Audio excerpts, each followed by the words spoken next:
I had head and neck cancer. So doesn't feel good to say I had. Yeah, it feels much better to say I had. My doctor told me it was stage 4.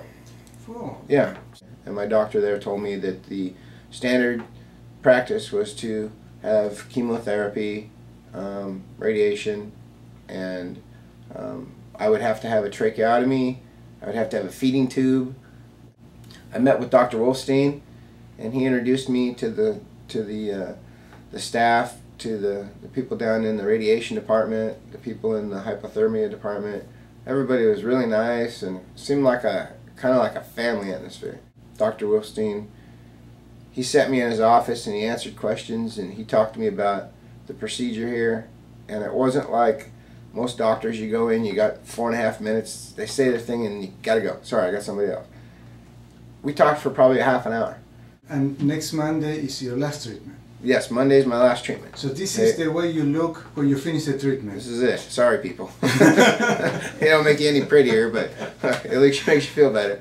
But you can work, you can do your things. The treatment is absolutely 100% painless. The radiation you don't feel at all. You're in there for like 10 minutes. They isolate the area that's got the tumor.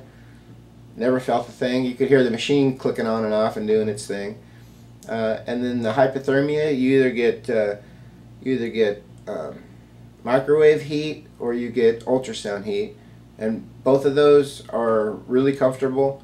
When I first heard about it, it said they had to heat it up to 109 degrees to kill the cells, and I thought, oh, that's gonna be hot, but it's like a heating pad. It's very comfortable, and half the time I fall asleep. So you do that for 45 minutes. So the whole treatment's about an hour when you figure both of them together, an hour a day, Monday through Friday, and live your life. I mean, an hour out of the day. When you went to your primary doctor, did they tell you the side effects that you were going to have? Like you mentioned, some kind of a feeding tubing. Yeah, they told me first of all you're gonna have to have a tracheotomy because it'll be hard for you to breathe. And then we're gonna have to put a feeding tube in your stomach because you won't be able to eat because you'll be so sick.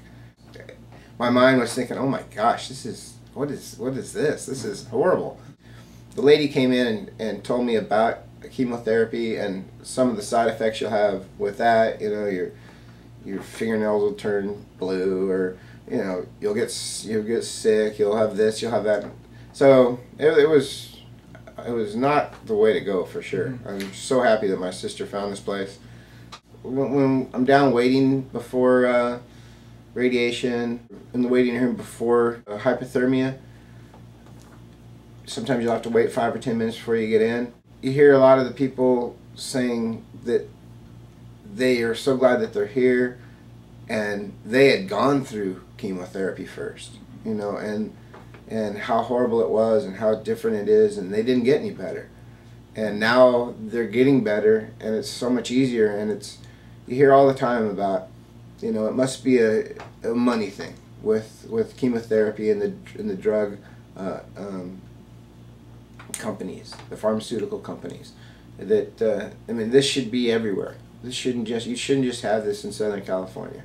You know, people I met people from Kansas, from Florida, from all over the country, and if they want this, they have to travel to Southern California to get it. That's just a shame that this can't be in each state. So definitely come here, and maybe somehow someone can work on getting it throughout the country, because it sure has been great for me.